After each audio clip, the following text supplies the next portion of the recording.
It is an issue that could impact our nation's economy. Population growth is slowing down in the United States, with the 2020 census reporting the slowest growth in nearly 100 years.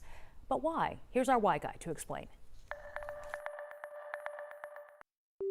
The older you get, the slower you move. That's the case for our 244-year-old country. While the United States continues to grow, our growth rate is the slowest it's been since the Great Depression. We're not alone.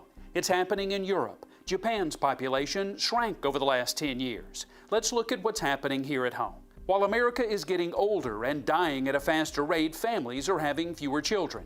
Tom Smith of Emory's Gosueta Business School says young couples are focused on quality of life. So then if we have 2 kids or 3 kids, we can't send each of these kids to a private school or then a private college. The birth rate dropped dramatically after the Great Recession, then plummeted to a record low last year. A sharp increase in the number of drug overdoses, along with the impacts of the COVID-19 pandemic, have influenced our rising death rate.